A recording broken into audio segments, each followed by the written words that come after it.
anfitriones de este evento, primer evento en español, magnífico. Gracias, Sara, por organizar esto. Sí, bueno, el título de mi presentación, que será esquemática, ¿no? Por el tiempo, también para poder dialogar junto con Mariana, que es un honor también estar con ella en este panel.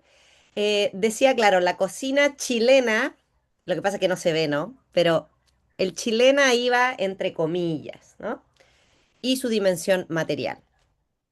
Y bueno, lo que me interesa entonces presentarle es simplemente una problematización, un acercamiento crítico a la cuestión de la identidad cultural, de la identidad cultural a la cual se puede acceder a partir de las prácticas alimentarias, es decir, la relación entre identidad cultural y alimentación.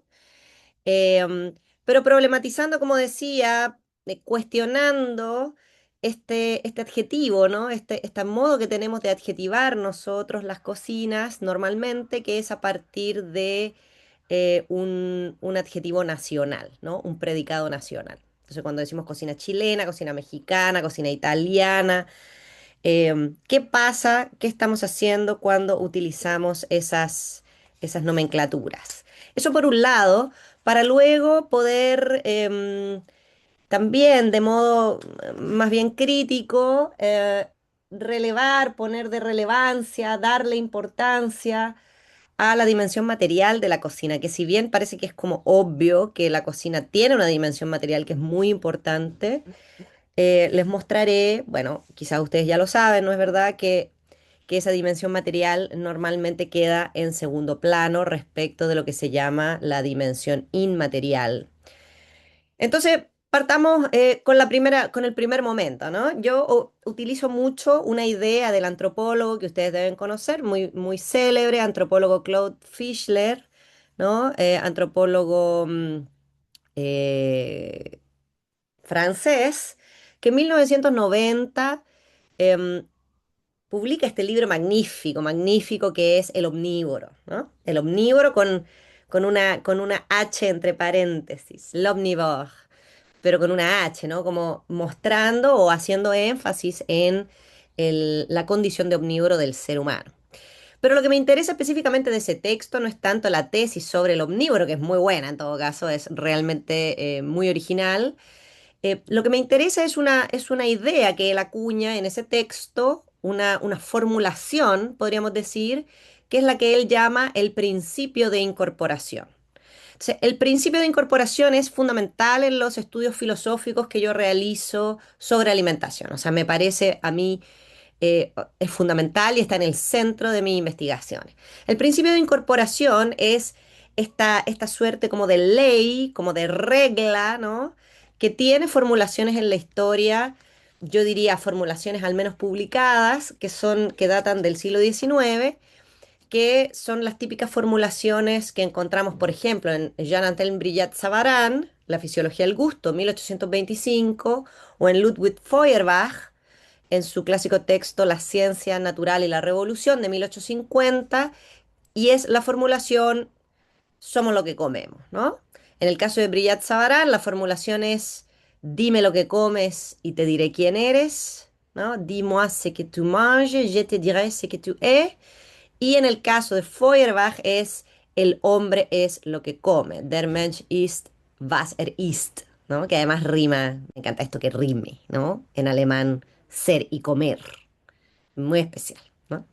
Bueno, estas formulaciones que son del siglo XVIII y que cada una se da en un contexto diferente, en el de Brillat Savarin tiene una cierta significación, digamos, que da apertura a su texto, Fisiología del Gusto, y es una significación un poco más narrativa, ¿no? Dime lo que comes, cuéntame de ti, de lo que comes, y yo te podré decir lo que eres, pero en el texto de Feuerbach, que es un texto sobre la ciencia natural y la revolución, ya adquiere un cariz científico-político, ¿no? Muy preciso, ¿sí?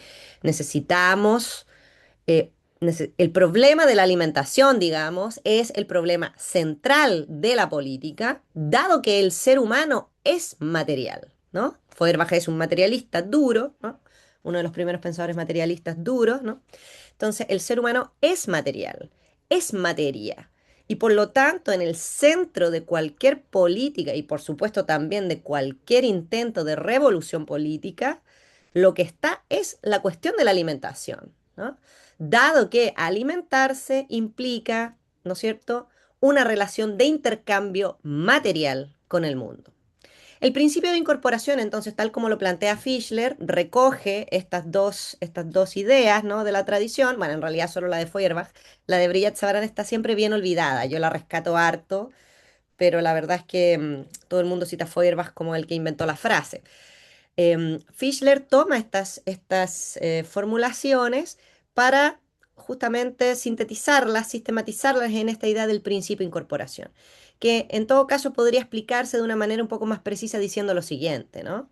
Comer es el acto, la práctica de traspaso de fronteras más cotidiana, más extendida, más ubicua de nuestra existencia. Porque claro, cuando comemos, ¿no es cierto? Lo que ocurre es un intercambio, como decía, material con el mundo, donde las cosas del mundo que llamamos alimentos traspasan la gran frontera de nuestro cuerpo, que es la boca. La gran frontera. Hay otras fronteras, por supuesto, hay otras vías de paso, pero la boca siendo, ¿no es cierto?, la gran frontera, la gran vía de paso, ¿no? La aduana del cuerpo, por donde en el fondo ciertamente entran todos estos alimentos, todas estas cosas comestibles del mundo. Y se produce entonces una dinámica de intercambio material entre nosotros y el mundo cada vez que comemos. Sin embargo, dice Fischler, tomando también las formulaciones que he citado, este intercambio, esta incorporación, ¿no?, que ocurre 3 veces al día todos los días, del nacimiento hasta la muerte, que ocurre cuando comemos, este intercambio material, este traspaso de fronteras, se da, por supuesto, a nivel material, esto quizás es lo más evidente, como también lo pensaba Feuerbach, pero se da, por supuesto, también a nivel simbólico, ¿no? Entonces, a nivel simbólico, el principio de operación, de incorporación opera de manera muy, muy determinante, ¿no?, en lo que nosotros llamamos identidad o constitución de la identidad. Entonces, esta idea de que existe una dimensión simbólica del principio de incorporación, ¿no?, que está sobre todo más presente en la formulación de Brillat-Savarin, la primera, la de 1825, esta dimensión simbólica del principio de incorporación, por supuesto que permite que nosotros a través de un intercambio material también produzcamos un intercambio simbólico con el mundo, un intercambio simbólico que funda la identidad de los individuos y de las colectividades. Esto también, por supuesto, trae consecuencias para nuestra clásica noción de identidad, ¿no?, que viene una palabra latina que viene del griego ideon, que hace referencia a justamente la propiedad, ¿no? La propiedad. Ideon normalmente se traduce en los contextos griegos de la filosofía griega, aristotélicos y platónicos, por lo propio. Lo propio.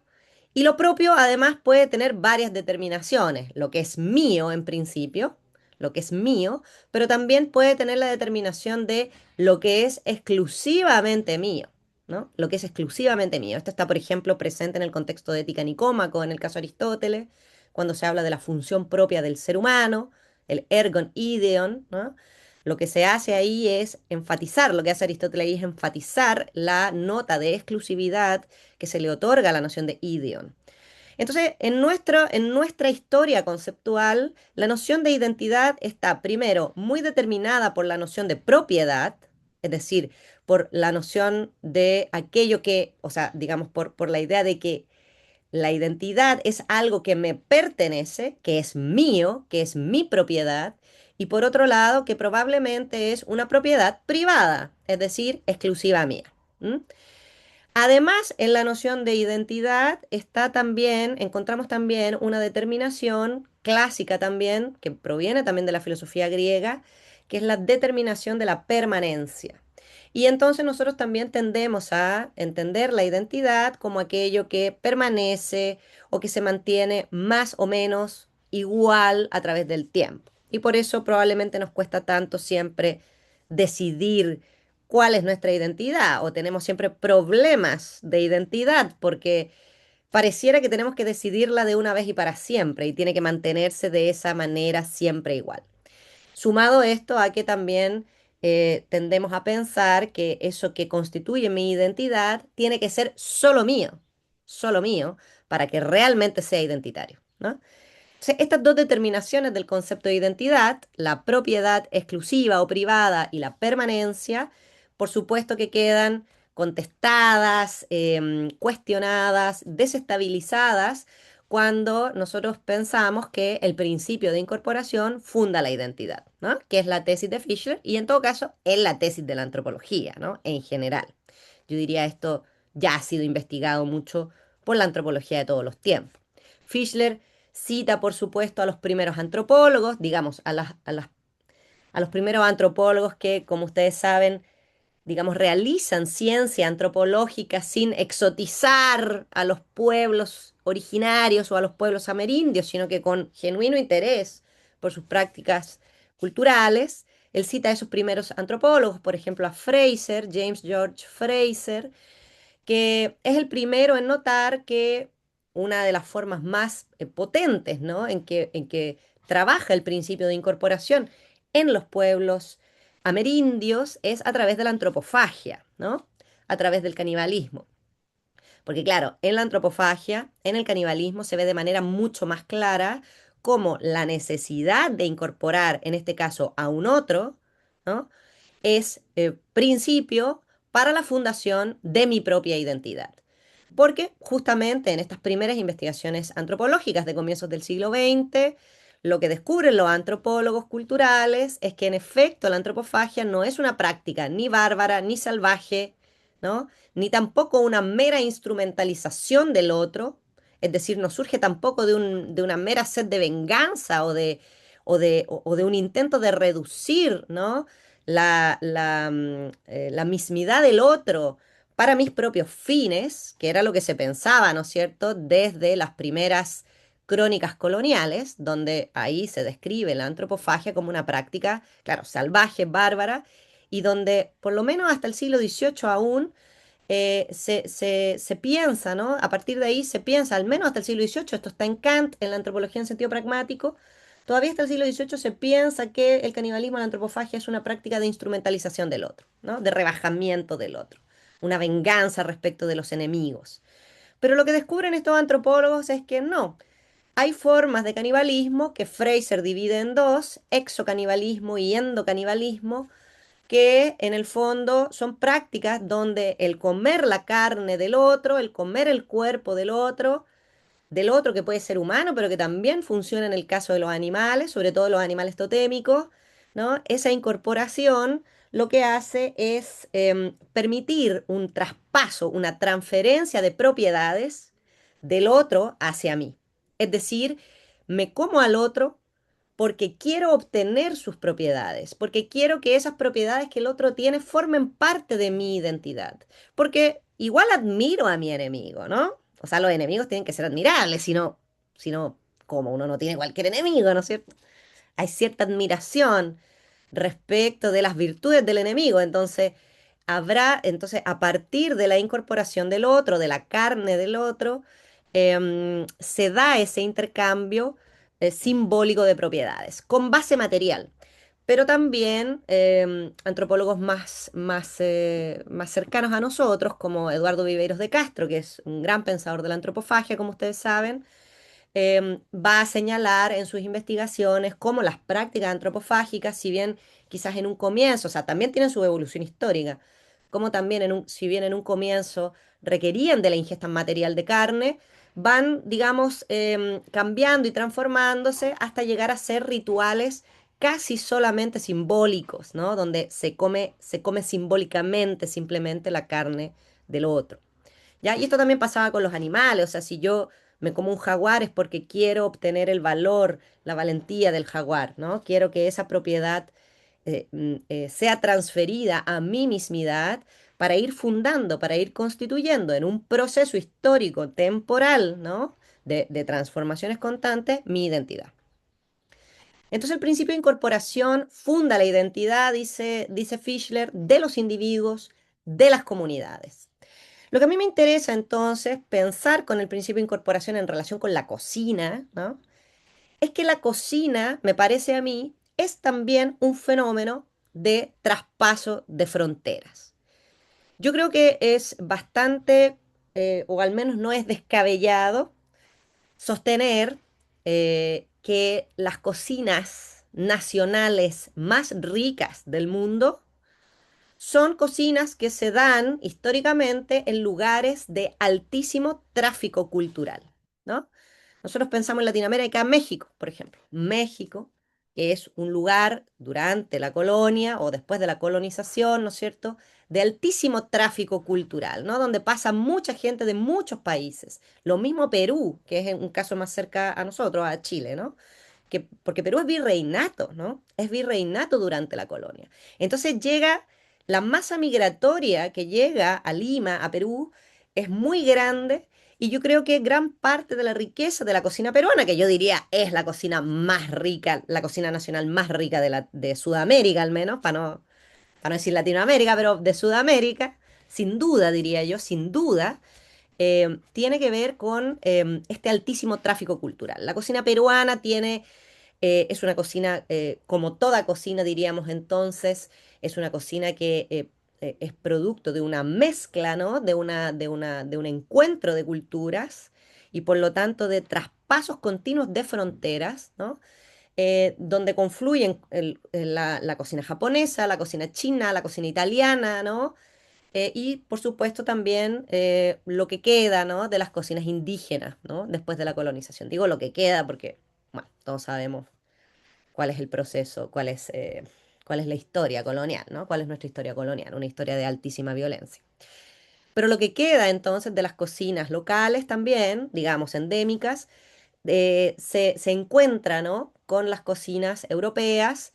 Y por eso la colonización, si bien no es un episodio feliz en la historia de la humanidad, es un episodio, podríamos decir, sí feliz para la fundación de las cocinas americanas. ¿M?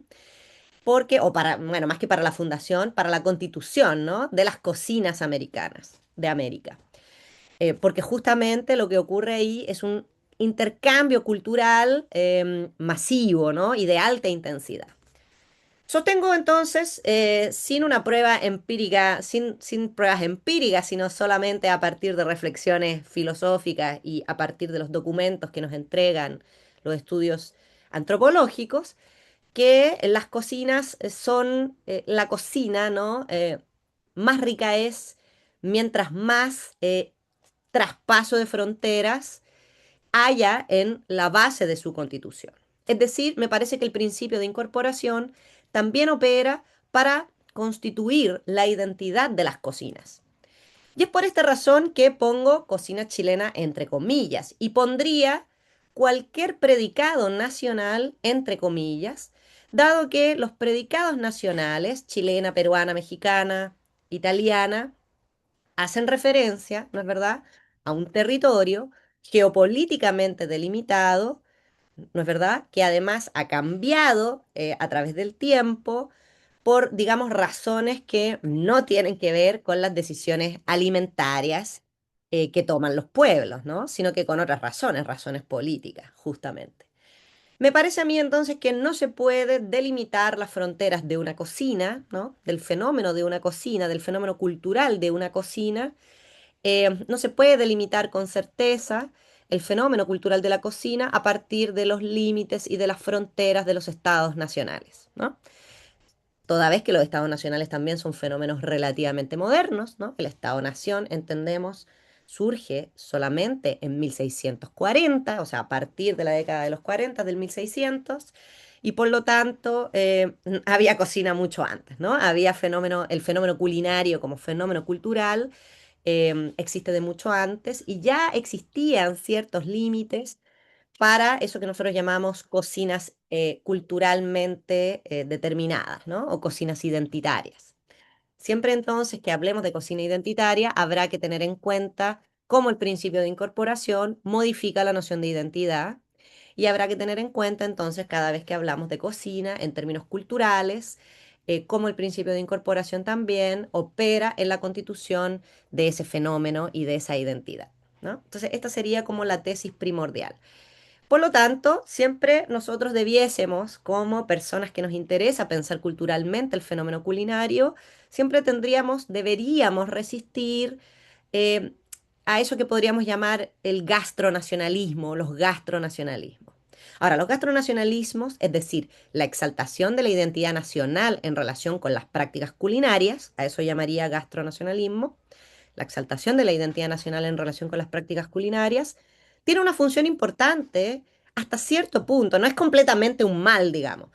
Hay una función importante allí, sobre todo hoy, época de capitalismo tardío, época de neoliberalización de los mercados alimentarios y por lo tanto un minuto álgido, momento álgido eh, de un proceso que podríamos describir como un proceso de homogeneización de las costumbres alimentarias, ¿no? O sea, estamos en una etapa, ¿no es cierto?, de nuestra historia donde la homogeneización de nuestras costumbres alimentarias nos amenaza, ¿no? Es una amenaza para las cocinas locales, ¿sí?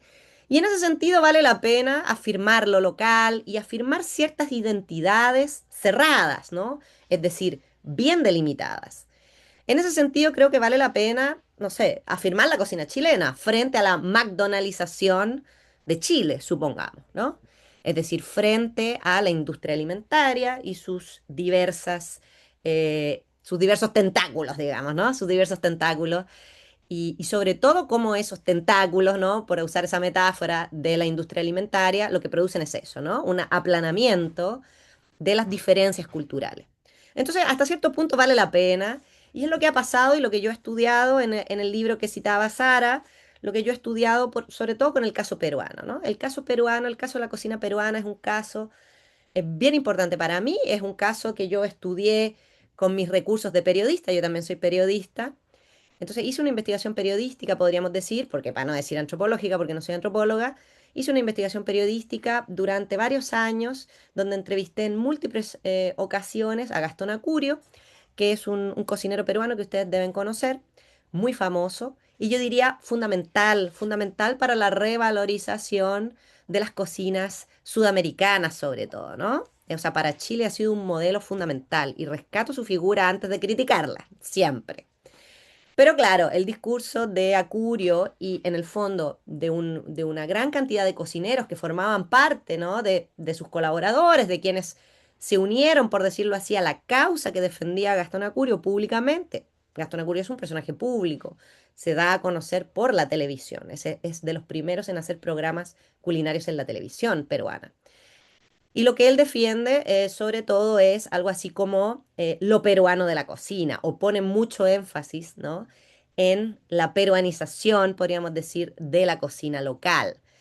Y esto se nota si uno hace análisis del discurso, por ejemplo, en todas las entrevistas que yo le hice a él, los análisis y a sus equipos, a sus colaboradores, que también son parte de mi investigación, lo que uno empieza a notar es cómo empiezan a aparecer cuestiones como hay que llevar la bandera del Perú por todo el mundo, la cocina peruana es un emblema, ¿no? Para la nación, e incluso también me baso en la investigación de Ignacio Medina, otro periodista, una investigación muy, muy interesante sobre cómo, y en una experiencia que él narra, ¿no? Como profesor de una escuela de cocina en Perú, como cuando él le pregunta a sus estudiantes, bueno, ¿y por qué quieren estudiar cocina? Y todos, para llevar el nombre de Perú por todo el mundo, para poner a Perú en el centro, ¿no es cierto?, digamos, del imaginario mundial. El discurso de Gastón Acurio también tenía mucho de discurso de desarrollo económico, ¿no? Él decía, vamos a lograr pasar del tercer o segundo mundo al primer mundo gracias a la cocina peruana, ¿no? Esto también era una promesa de su discurso. Y claro, y Ignacio Medina se sorprende porque dice, bueno, y ningún niño me dijo, profe, yo quiero estudiar cocina porque me gusta cocinar, porque me gusta cocinar. Esa respuesta era muy escasa, porque la gran respuesta era, queremos que Perú se luzca en el mundo, que la cocina peruana brille. Vuelvo a repetir que esto tiene un doble vínculo, ¿no? No es completamente un mal, sirve para esa resistencia. Pero tiene este problema de que se pone más el énfasis en la nación que en la cocina. Entonces yo diría, simplemente porque ya creo que me va quedando poco tiempo, no me fijé exactamente a qué hora empezamos, pero quiero redondear simplemente con la última parte de la promesa del título, que es la cuestión de la dimensión material de las cocinas. En efecto, Me parece a mí que si podemos trazar ciertos límites más seguros para las cocinas locales, son límites biómicos, ¿no? O podríamos decir ecosistémicos, ¿sí? Son límites, digamos, que están allí porque la naturaleza los puso allí, por decirlo así, ¿no? Los llamo biómicos porque en general, más amplia que la noción de ecosistema quizás, es la noción de bioma, que hace referencia a un territorio y a un clima y a, una, y a, y a varios ecosistemas, ¿no es cierto?, que lo componen y que en el fondo es la base de lo que nosotros en cocina llamamos materias primas, ¿sí? Las materias primas de la cocina, ¿ya? La materia prima de la cocina, si bien parece que es obvio, o sea, es que esto parece un truismo, ¿no? Es obvio que la cocina se produce en torno a materias primas, que son materia, vuelvo a repetir, que son materia, y materia que proviene de la naturaleza, ¿sí? Con el cultivo humano de por medio, en la mayoría de los casos, pero que proviene de la naturaleza. Estas materias primas, en el fondo, parece que a veces en los discursos culturales sobre la identidad culinaria quedan relegados a un segundo plano. Me permito citar simplemente para hacer este punto, simplemente citar, por ejemplo, la definición de patrimonio alimentario, ¿no? La definición de patrimonio alimentario, sabemos que el patrimonio hace referencia a la riqueza de una nación o de un pueblo, para no decir nación. El patrimonio hace referencia a la riqueza histórica, ¿no? Tradicional, que se transmite de generación en generación de un determinado pueblo. Una riqueza que se expresa en distintas dimensiones culturales, y una riqueza que es a la vez o que también se expresa en dimensiones inmateriales, simbólicas, pero también en dimensiones materiales, ¿no? La noción de patrimonio alimentario de la UNESCO dice lo siguiente, se enmarca en la noción más general de patrimonio cultural inmaterial. Esto para mí es heavy metal. O sea, gracias UNESCO por, o gracias a todos nosotros, los que hemos, todas las personas que han.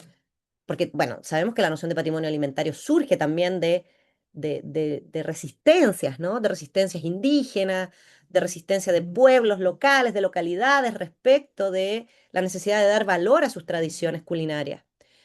Pero la noción de patrimonio alimentario que hoy día encontramos en los documentos internacionales se enmarca, es una división de la noción más general de patrimonio cultural inmaterial. Se entiende por patrimonio cultural inmaterial los usos, representaciones, expresiones, conocimientos y técnicas, junto con los instrumentos, objetos, artefactos y espacios culturales que les son inherentes, que las comunidades, los grupos, los individuos reconocen como parte de su patrimonio cultural.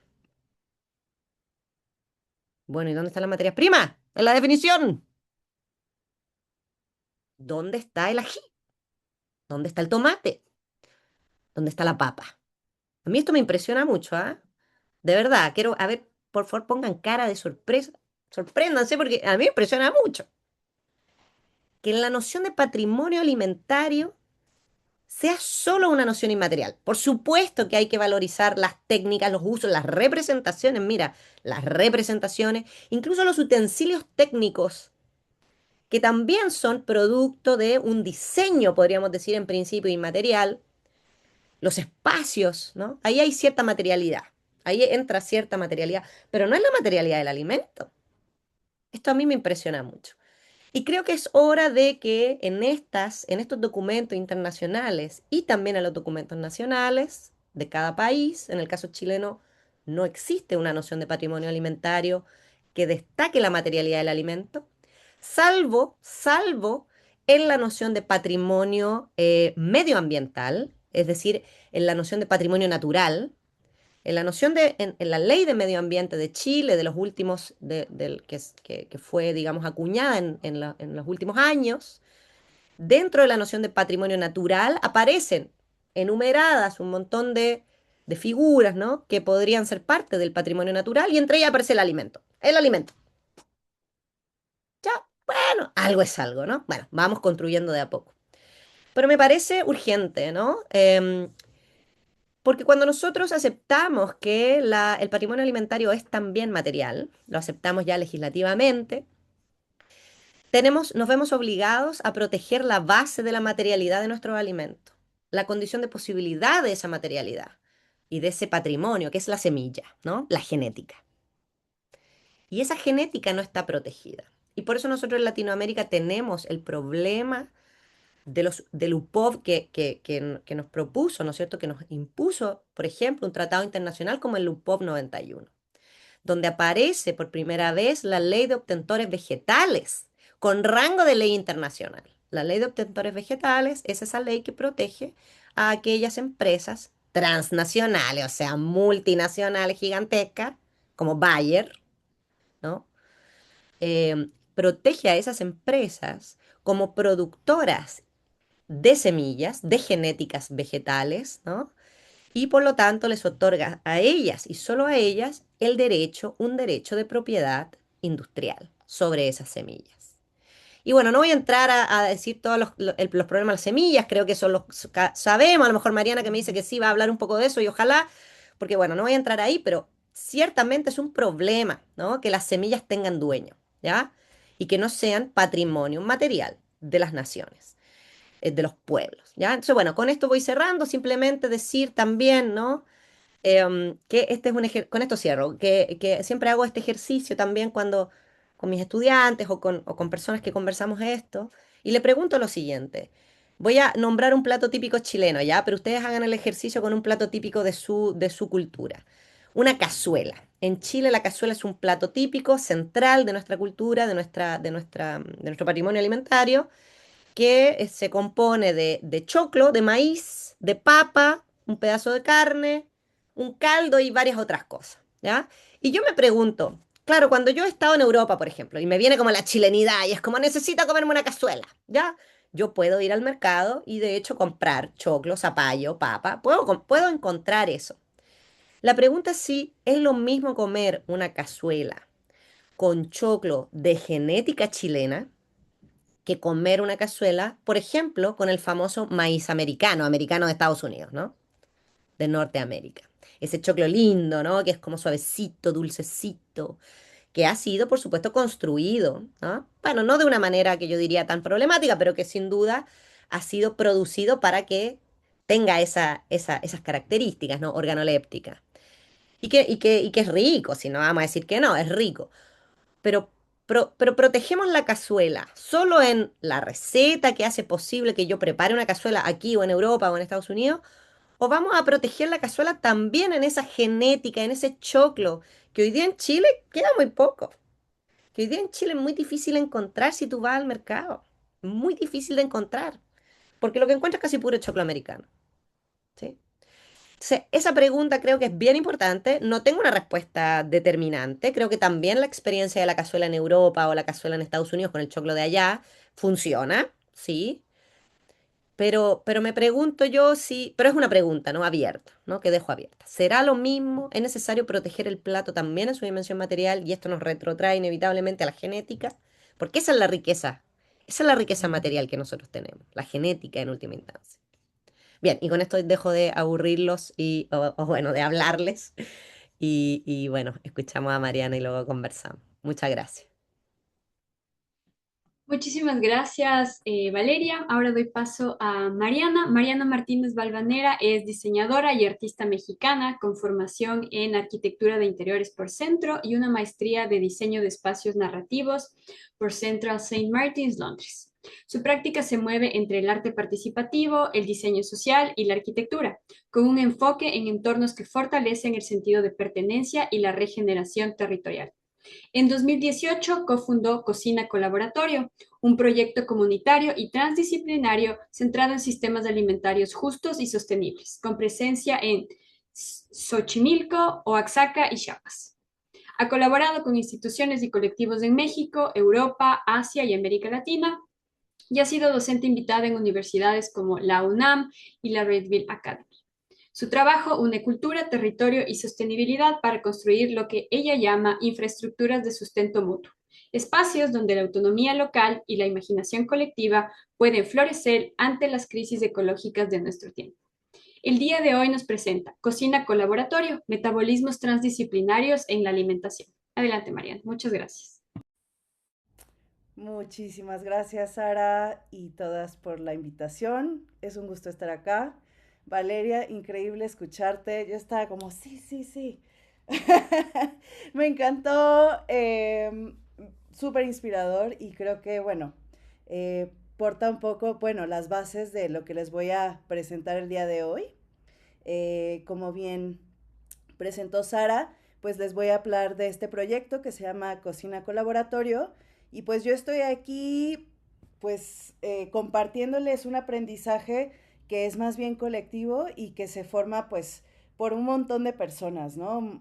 Más de 50 personas que están intercambiando, construyendo y aprendiendo juntas, juntos alrededor de los alimentos y pues los diferentes impactos que tienen en nuestras vidas y en nuestros biomas, ecosistemas.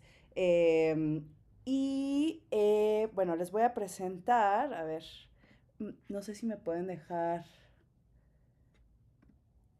creo que ya, creo que sí, ya, ¿no?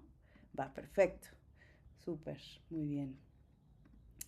Bueno, pues empezamos con este proyecto que es un proyecto, como bien decía Sara, transdisciplinario, que significa que conjunto con diferentes personas que tienen diferentes formas de conocer, hacer, saber, eh, sino pues la construcción como de nuestros mundos y que tenemos un interés en común que es cómo colaboramos para tanto entender nuestra realidad y también cómo colaboramos para poder pues proponer cosas hacia un futuro, ¿no? Que sea un poco más esperanzador. Entonces, en pues este proyecto se inició en 2018 un poco con la idea y las preguntas sobre cómo es que nuestro comer esculpe el paisaje, ¿no?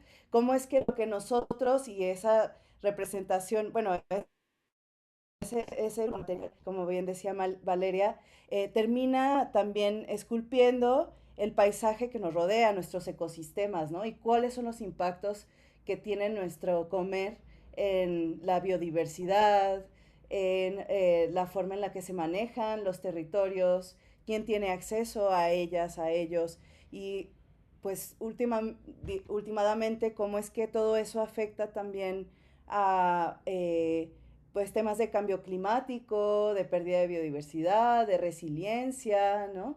Y un poco con estas preguntas nos empezamos a juntar también cómo podemos intercambiar diferentes formas de evaluar justo cómo están diseñadas estas agriculturas, ¿no? Las culturas que producen la agricultura eh, eh,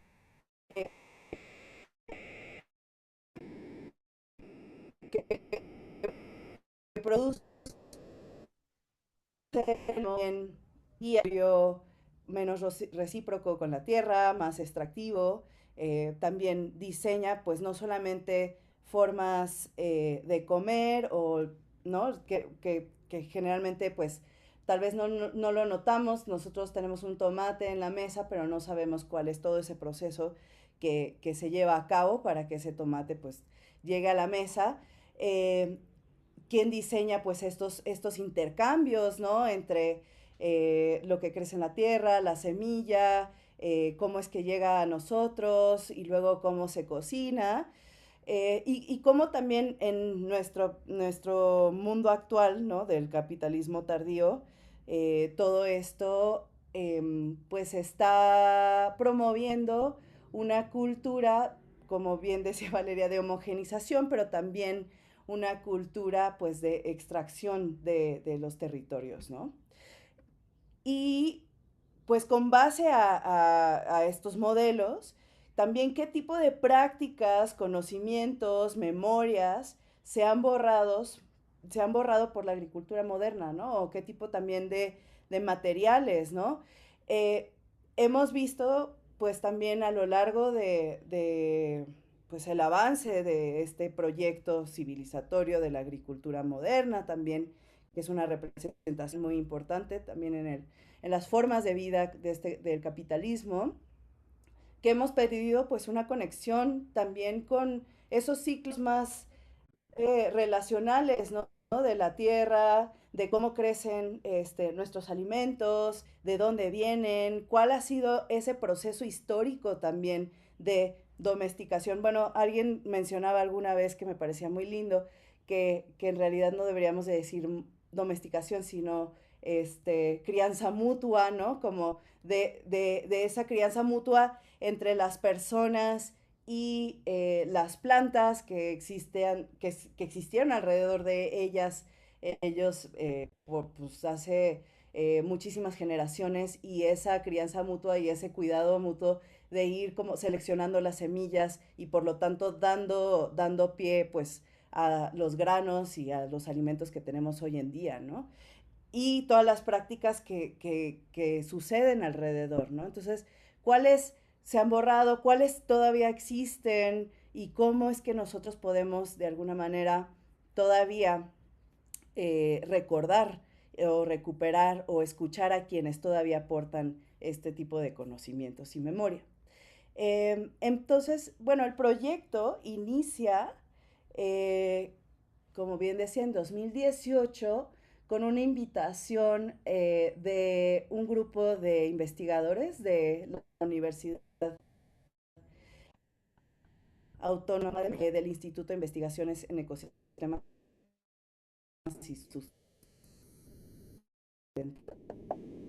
y con espacios naturales de reserva natural y pues la expansión de monocultivos, de ganadería, especialmente, digamos, en un sitio que han estado monitoreando por los últimos 30 años, que es la región de Marqués de Comillas, al sur de la selva lacandona, muy cerca de Guatemala.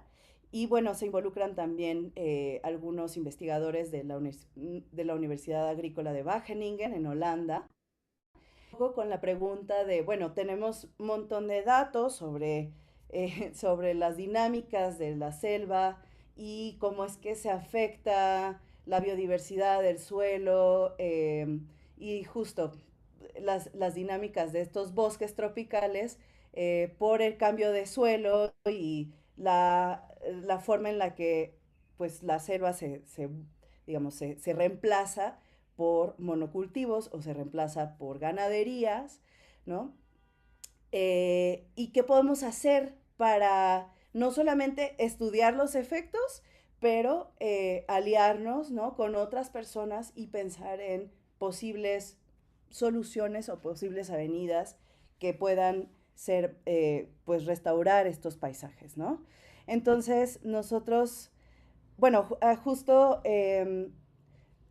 hay un estudio muy interesante sobre cómo es que la selva también, más allá como de este paisaje prístino que nadie ha manejado o cuidado, pues también, bueno, está demostrado que fue un paisaje de las culturas mayas, por ejemplo, que manejaron pues un paisaje muy biodiverso, ¿no? Que era una combinación entre milpa, entre cultivos de bosques comestibles o sistemas agroforestales, ¿no? Que involucraban también pues una dinámica como mucho más compleja del uso y el manejo de la biodiversidad local como para poder sostener una alimentación, y que justo pues en la colonización, cuando y se introduce el ganado, pero también pues de nuevo con las nuevas políticas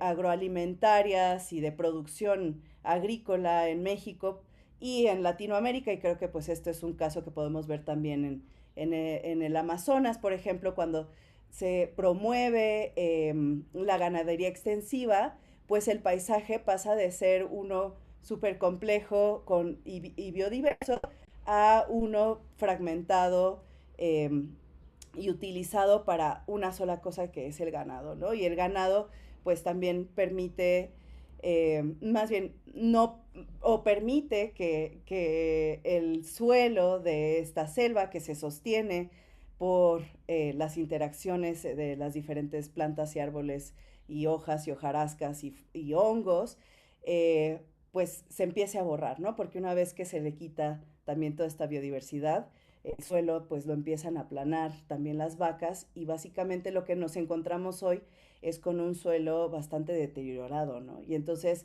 quienes viven y habitan en esta zona pues tienen ahora muchos problemas para producir, ¿no? Y hay una, sí, pues hay una necesidad muy grande de entender pues cómo producimos alimentos y cómo cocinamos y cómo comemos de un ecosistema así. Entonces, bueno, empezamos este proyecto también entendiendo que queríamos hacer un espacio, traer un espacio para un diálogo y una co-creación más horizontal y menos de academia a agricultoras, agricultores o a comunidades rurales. Eh, y nos daba un poco miedo, pues, el hecho de que, pues, no sé, quisieran ir a dar alguna conferencia o que se pusiera al conocimiento académico como arriba del conocimiento local, ¿no? Y entonces eh, elegimos empezar a trabajar desde la cocina, ¿no? Porque pues la cocina también es un espacio que, que invita a organizarnos, a nutrirnos, es un espacio de comensalidad, de compartir, y es un lugar común de alguna manera, porque todas, todos, pues tenemos una cocina, hemos cocinado con personas y a partir de esa cocinada pues tenemos también memorias sobre pues nuestra identidad, ¿no? Nuestros afectos y entonces un poco como poner la cocina como un espacio y una herramienta para que personas de diferentes contextos y de diferentes haceres y de diferentes saberes puedan empezar a dialogar, pero de una manera un poco más horizontal. Entonces lo que hicimos fue que este, nos prestaron una camioneta de redilas y entonces traíamos una cocina móvil y entonces empezamos a visitar diferentes ejidos de esta región de Marqués de Comillas con esta cocina móvil y montábamos cocinadas colectivas, ¿no? Y previamente, pues, invitábamos a las personas productoras a, pues, traer sus productos, ¿no? Qué es lo que se crecía en la zona, qué es lo que se comía, incluso cuáles alimentos silvestres también estaban presentes. Y invitamos a las personas académicas, bueno, de la UNAM y de Wageningen, a cocinar en conjunto con estas personas y pues de ahí empezar a preguntarse, ¿no? Pues de dónde viene esto, cómo se crece, cuáles son los retos, qué nos gustaría ver en el futuro, ¿no? Y también, pues, qué tipo de alimentos están disponibles en la selva y que también de alguna manera pueden potencialmente formar parte de una como respuesta agrícola o de producción que tenga más sentido para la selva que la actual, ¿no? Y bueno, hicimos como una serie de encuentros también a lo largo de este proyecto, por ejemplo, con una radio, ¿no? Que también montábamos en la camioneta. Y justo como tratando de traer al frente herramientas o arenas, nosotros les llamamos como arenas de intercambio y experimentación, para diálogos más horizontales, ¿no? Y bueno, al término de este proyecto, por ejemplo, también hicimos un recetario en colaboración con artistas gráficos, que pues después dejó una memoria de estos encuentros, ¿no? Y cómo pasó de ese piloto a lo que es hoy, pues el ejido de Loma Bonita nos permitió o nos invitó a usar un espacio para generar ahí un espacio de cocina laboratorio justo, y donde podamos a lo largo del tiempo también involucrar como en residencia, en laboratorio, justo a diferentes estudiantes que vengan pues de distintas ramas y a las personas de la comunidad pues aprender en conjunto qué tipo de soluciones podríamos diseñar a estos sistemas agroalimentarios, ¿no? Y el proyecto creció después en 2019 hacia 2020 y empezamos a colaborar también en Oaxaca, en una comunidad zapoteca, de origen zapoteca, que se llama Santo Domingo Tomaltepec, y en la Ciudad de México, en una zona que se llama Xochimilco. Xochimilco es uno de los este, paisajes agrícolas, bueno, este es patrimonio de la UNESCO, que igual no significa mucho, en realidad más bien eso aporta a como un ambiente político y de tensión bastante fuerte, pero es un sistema agrícola de producción que se basa en islas y canales y que crece pues de una manera muy productiva y realmente pues es de los pocos espacios que resisten también a la colonización, pero que siguen pues están está siendo pues comida por la ciudad, ¿no? Y bueno, Tomaltepec es un ejido que está cerca de la ciudad de Oaxaca, pero sigue siendo como muy indígena.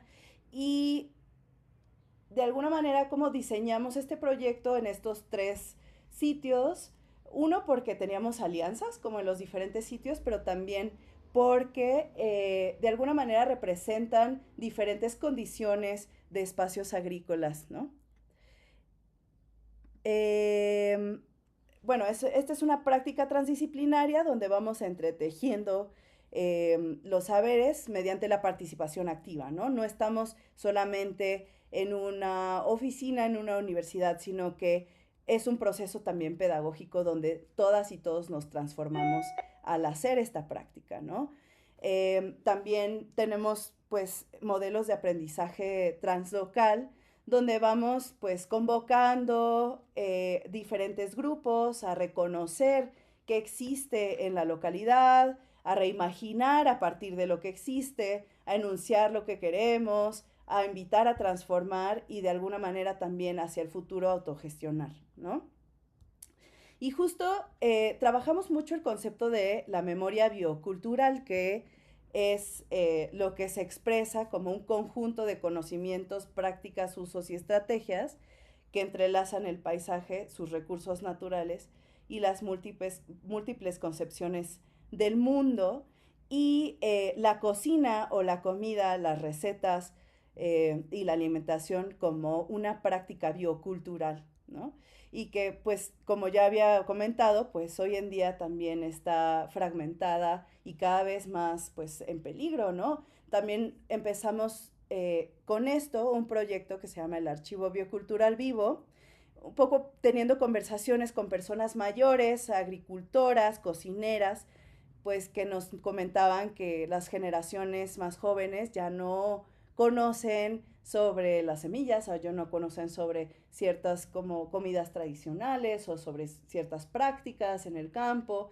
Y bueno, la memoria biocultural o el patrimonio y la identidad pues nunca está estática, ¿no? Siempre está en movimiento, pero ¿qué queremos hoy en día eh, conservar, ¿no? O qué tipo de prácticas o semillas y recetas queremos mantener, cómo las mantenemos y por eso que este archivo es vivo y qué tipo de estrategias podemos hacer para sostenerlas en el tiempo, ¿no? Y entender, pues, cómo interpretar también a estas expresiones bioculturales tradicionales, pero pues en un mundo que está cambiando, ¿no? Y entonces, bueno, ha sido también todo un proyecto interesante donde, bueno, hicimos estos como dispositivos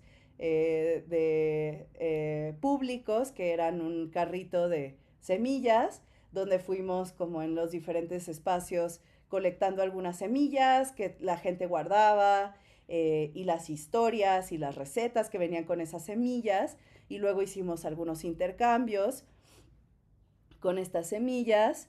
Y creo que pues ayudó también a tanto pues develar todo lo que estaba en un lugar y todos esos cuidados que también estaban relacionados y sostenían esas semillas y las recetas, pero también pues a fortalecer pues ciertos saberes acerca de las semillas. Y este proyecto, por ejemplo, lo hicimos también con algunas personas que estaban estudiando a la agrobiodiversidad, ¿no? Y también cómo poderla sostener en el tiempo.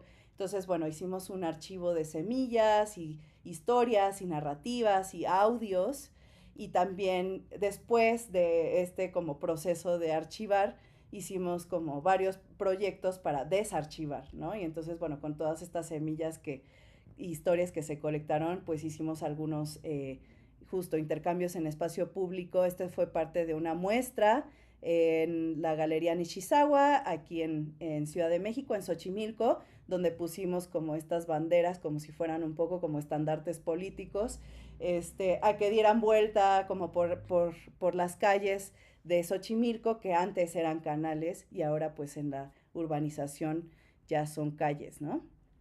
También pues hacemos como un montón de mapeos entre jóvenes o infancias y personas mayores para reconocer plantas silvestres, comestibles del territorio, y pues poder también mapear lo que existe, cómo se cocina, de dónde viene esa materia prima, ¿no? Que se usan en las recetas. Y luego pues colectamos tanto las semillas del archivo como las que vamos recolectando en los paisajes en parcelas experimentales, ¿no? Y esto ha sido también una parte importante del proyecto, pues poder promover diferentes prácticas de cuidado de las semillas y las plantas y la biodiversidad a través de procesos agroecológicos.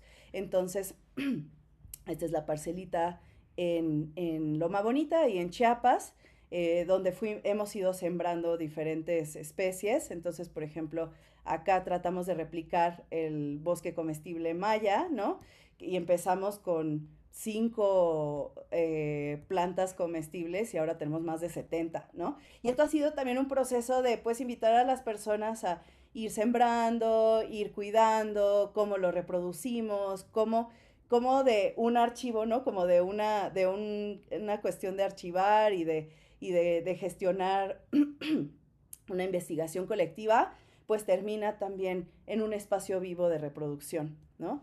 Y con esto, pues también estamos diseñando y co-construyendo cocinas comunitarias que como estrategia para también invitar a encuentros intergeneracionales y cocinar tanto las recetas tradicionales como también inventarnos nuevas, pues con toda esta diversidad que nos ofrece el paisaje alimentario. Entonces, este fue un proceso que hicimos el año pasado de un fogón comunitario acá en Xochimilco.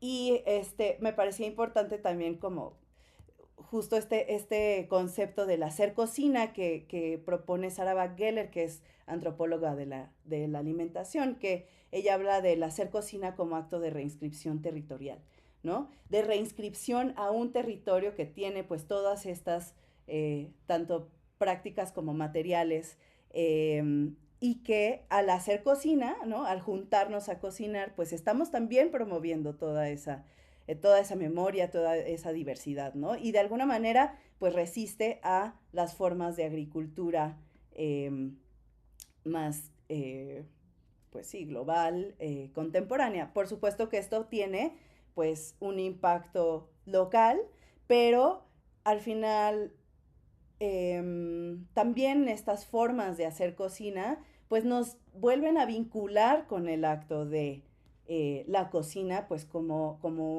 algo que está en relación con todo, ¿no? Con los ecosistemas, pero también entre nosotros, ¿no? Cómo nos organizamos y demás.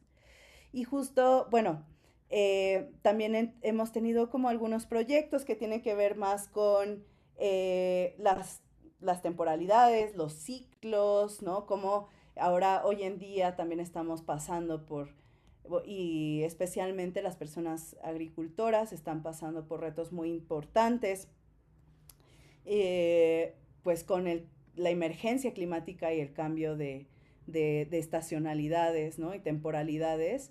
Especialmente, por ejemplo, hace unos años nos encontramos en un año muy seco, donde la milpa no se dio, y entonces pues el maíz, que es el sustento de nuestra alimentación en México, no creció, ¿no? Y mucha gente perdió sus cultivos.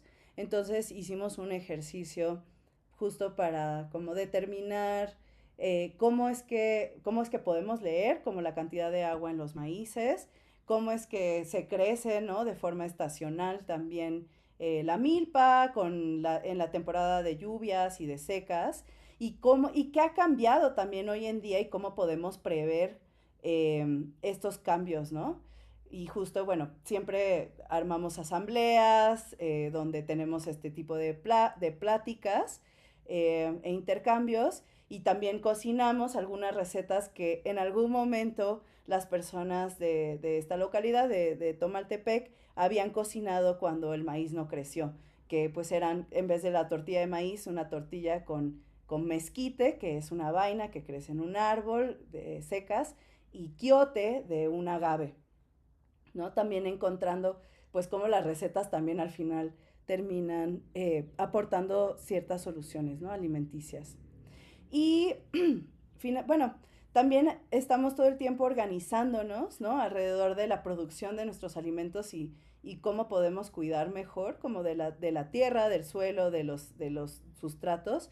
Y nosotros nos basamos también en un modelo organizativo que nos inspiramos mucho en la comunalidad, que es una forma de hacer comunidad, o una forma de hacer mundo de algunos pueblos, especialmente en Oaxaca, y esto pues ha surgido a partir de aprendizajes que hemos tenido allá, donde el trabajo se divide en diferentes pilares, ¿no? El trabajo colectivo, la gestión política o las diferentes formas de gobernanza, el territorio y el cuidado con el territorio, y la fiesta, ¿no? Entonces la celebración también es súper importante para este tipo de trabajo que va más allá de lo transdisciplinario, ya como pueden ver, ¿no? Y bueno, pues justo aquí tenemos pues un modelo como de aprendizajes translocales desde el quehacer, ¿no? Y como les estaba contando antes, vamos avanzando en este proyecto de la mano y en conjunto y en colaboración con comunidades de aprendizaje, que no solamente cocinamos, sino también cocinamos suelo. Por ejemplo, este es en Loma Bonita, ya en una cocina comunitaria que va avanzando, pero pues nos juntamos a hacer abono, bocachi, para cocinarle a los suelos también, algunos algunas bioinsumos también. Hemos invitado a algunas personas que tienen pues este tipo de técnicas para cuidar los suelos y los cultivos, y que justo pues nos reunimos, ¿no? Alrededor de este tipo de prácticas agroecológicas, pues con diferentes grupos de personas. Estas son las Caracolas, que es un grupo de innovadoras agroecológicas en Santo Domingo, Tomaltepec, y son mujeres que pues quieren cuidar de su alimentación, pues desde la semilla hasta lo que traen al plato, ¿no? Y bueno, pues hacen varios programas y proyectos de siembra, pero también de cocina intergeneracional.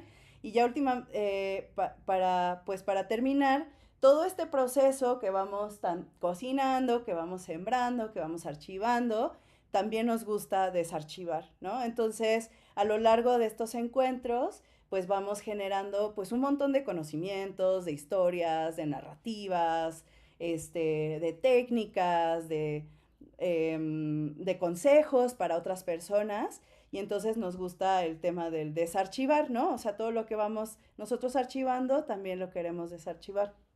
Tenemos un proyectito de radio que se llama Radio Cocina Colaboratorio, que lo pueden escuchar, está en SoundCloud, donde pues se han hecho varias, como un archivo sonoro de diferentes entrevistas, intercambios, también recetas sonoras, este, Y bueno, y esos hemos hecho algunas caminatas y presentaciones en espacios públicos con estos sonidos. También tenemos como una serie de manuales de manejo integral de la chinampa, de cocinas ahorradoras de leña, que eso pues lo vamos construyendo junto con las personas que colaboramos en sitio y algunos recetarios también que van como fungiendo como estos puentes entre las acciones, las narrativas sobre las recetas y pues otras comunidades, otros colectivos, otras personas que quisieran replicar de alguna manera esto que se construye en conjunto, ¿no? Y también, por ejemplo, tenemos un librillo de fórmulas colaborativas, que son como algunas fórmulas para cocinar colaboraciones desde nuestra propuesta este, de aprendizaje transdisciplinario y translocal y comunitario. Y bueno, pues ya, ahí les dejo nuestra página, nuestro mail, nos pueden encontrar en SoundCloud también y este es como, en realidad, luego es difícil poder compartir la práctica de cocina colaboratorio porque pasan muchas cosas, pero bueno, en resumen, algunas acciones. Muchas gracias. Muchas Muchas gracias, gracias, Mariana. Mariana. Muchas Muchas gracias, gracias. Valeria. Bueno, ahora nos vamos a tomar 5 minutitos